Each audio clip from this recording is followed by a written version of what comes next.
Mr. Kennedy presents Dominican, USA.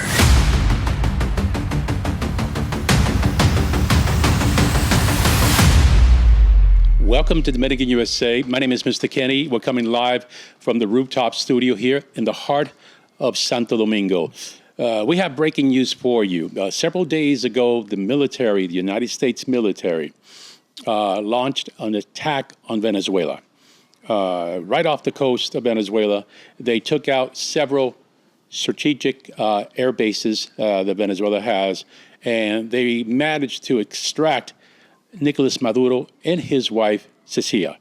They extracted them, and they brought them to New York State, which is an hour away from downtown Manhattan, where they processed Nicolás Maduro, who's the former dictator. I say former because he's not a dictator anymore, or president. You know, everybody has a title. And they brought him down to the facility, the federal facility, where these infamous alleged criminals were taken, like Epstein. You got P. Diddy that was there, and several other very, very famous people. Now, Nicolás Maduro was brought in front of a judge, him and his wife. And the judge asked Mr. Maduro, "How do you plead?" And Mr. Maduro said, "I'm innocent, and so is my wife." So after they had that section, they brought him back to the holding center, and we're going to get to the bottom of this. You know, where did this start? How did this start? I'm going to lay down the groundwork to what I feel what happened here. 3 months ago, people, 3 months ago, Donald Trump gave orders to stop any boat that was coming out of Venezuela at night. So they started blowing up and killing these folks that were on this boat. Now, what was probable cause here? What was the evidence? Nobody said anything. So this happened for 3 months. Over 100 people were killed, and these boats were just demolished, destroyed. That sounds suspicious to me. That sounds very suspicious to me, because this laid the groundwork to what we have. The narrative that's constructive here is that Venezuela is now a narco state transporting huge amounts of drugs, specifically cocaine, my friends. Cocaine is a hell of a drug. They started transporting this at night. They blew up these boats. And put down on your comments if you agree with me or you don't agree with me, because I'm not too sure. I may be speculating, but I use logic, right?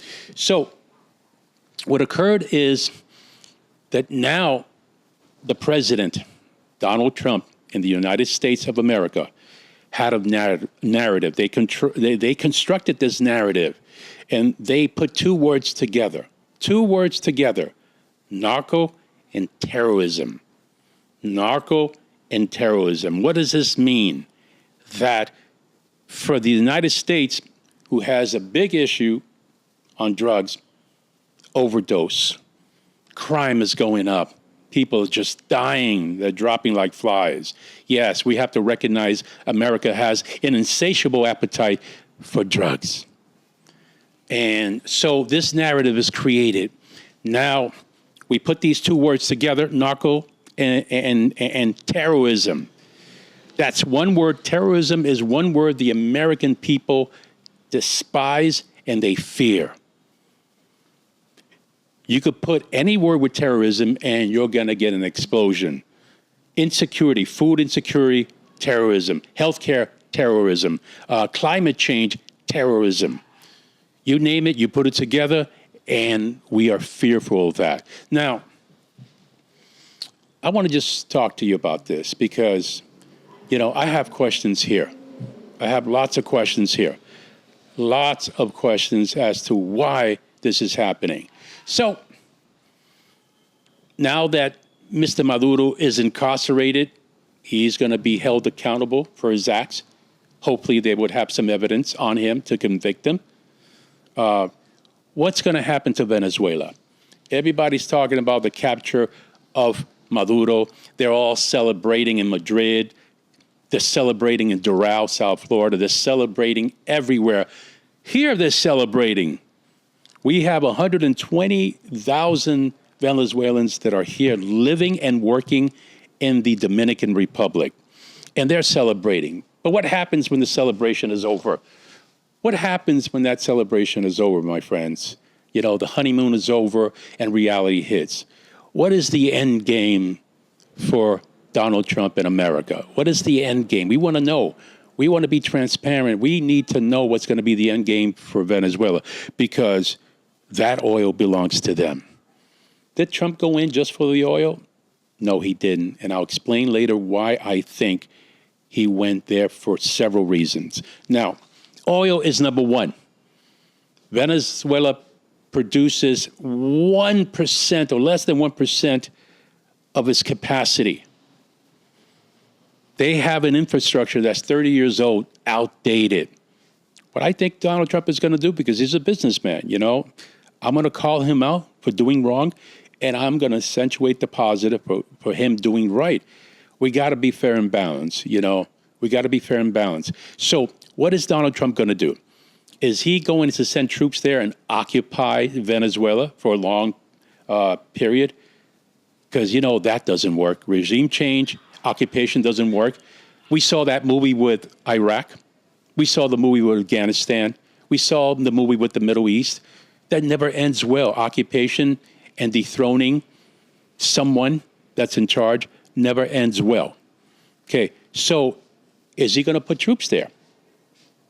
Or is he going to select an overseer, maybe a Venezuelan that he can trust, or maybe an American, put him or her as an overseer to build the infrastructure that Venezuela needs so they could extract that petroleum, that gold, 303 black gold, Texas tea, 303 billion barrels. That's what Venezuela has in reserves. Amazing. The whole world wants it. And I'll come back to the whole world. Now, what's the plan? Nobody knows. But the plan has got to be concrete. And the plan has got to be fair and balanced for the Venezuelan people who have suffered for the last 20 years, suffered through food insecurity, suffered through everything. 8 million Venezuelans have left the country in the last 10 years. They have currently 28 million people living in Venezuela. That's the population. 8 left. That's a lot of people living, and they're worldwide. Remember him? Mr. Worldwide, Mr. Pitbull? They went world. They're everywhere. The Venezuelans are everywhere. And a lot of these folks, they want to come home. But if they do come home, coming home to what? Coming home to a 75-25 plan? Meaning the United States takes 75% of the profits and gives Venezuela 25%? Is that the plan? Yes, is that the plan? We want to know. I don't think it's the plan. I don't think it's fair and balanced, and that's what we're looking for. If you think if you think what the plan is, please put it in the comments, please. I want to hear what you're saying. It's important that this channel takes in a lot of comments, so we want to be on the same page. Okay? Now, hopefully the plan is for me, my opinion, should be 75-25. The United States has to get paid. They're going to spend billions of dollars in building this infrastructure for the Venezuelan people so they could extract that and live a healthier and wealthier life. That's what we want for the people of Venezuela. Now, let me tell you a story, just real quick, a personal story. I don't like to get personal here, but I have a connection with Venezuela, right? First, my hairstylist, he's Venezuelan. I've been with him for a year. He does a wonderful job. And this man cuts my hair. He spends an hour cutting my hair and doing my facial. And during this process, he always tells me, Mr. Kennedy, I love DR, but I want to go back home. He's longing to be back in his house that he left, seeing the people that he left behind. He has a lot of family over there. And I'm listening to him. And Jose's going to have this opportunity to go home. He's been here for 7 years, man. I've seen that man cry while talking to me about his mother that's still there. I see the tears rolling down. He has to take a little break, you know, and get a little shot of rum just to get his nerves back. And, you know, it's heartbreaking. It's heartbreaking that we have all these Venezuelans around the world and they appreciate where they are, but they want to be home. There's nothing like home. There's nothing like home. So, in 1984, I was stationed on the USS America, and I'm bring back my military career. I was stationed on the USS America CV-66 carrier vessel, 120 aircraft. We had helicopters. We had enough weapons to blow anyone out of the water. We moored outside of Caracas, and we were there, I think, for 5 days. I was given 3 days of liberty, and I had the most wonderful experience in Venezuela. The people are absolutely beautiful, hospitable, embracing. The country's gorgeous, and I was so enamored with Venezuela. The treatment that they gave us, sailors wearing uniforms on their territory, sailors, American sailors, wearing uniforms in their territory, in their land. They embraced us. They embraced us with everything, all their heart. I met a lot of good, hardworking people, family-oriented. They spoke well of America. Some of them were looking forward to be moving to America. And it was just a wonderful experience I had. And it was still lingering in my mind when I left. Venezuela needs to be treated fairly. We have to be compassionate. We can't be overzealous, greedy, and wanting it all as Americans.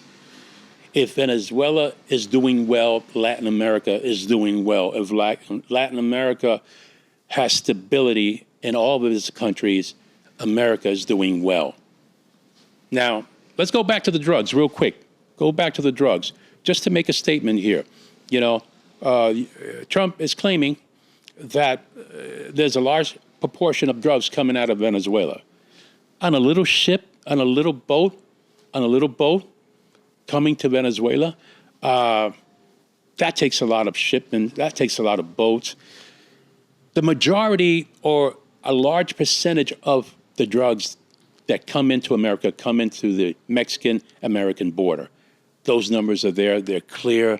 You could understand them, you know, because they drive it in. And if they send 10 packages today and 2 get by, we're talking about millions and millions of dollars, okay? And they'll try it again the next day. So let's keep this real. Let's keep it real. Let's understand geopolitical here. Yes, Trump, he's clear he wants the oil. Yes, he's clear that he is willing to build. But what he isn't clear is what will the contract say, Mr. Trump? What will your contract say with the Venezuelan people? That's where we want to go. Now, what America does today will echo in eternity.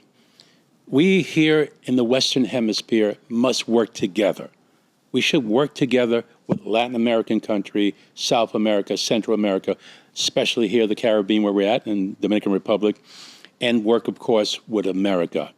I just want to say God bless the troops, the special forces. God bless America. And also God bless the Dominican Republic, this beautiful country that has offered me the opportunity to live here. I am so proud of being here. Hey, please hit the like button. As a reminder, hit the like button, subscribe to the channel because we're going to grow this channel. We're going to grow this channel to the point that we're going to get big, but we don't do that without you. We need to. We need you. Just like Uncle Sam, I need you. Without you, I can't make it. Okay? So therefore, I thank you. I thank you for being with us. My name is Mr. Kennedy, and this is Dominican USA.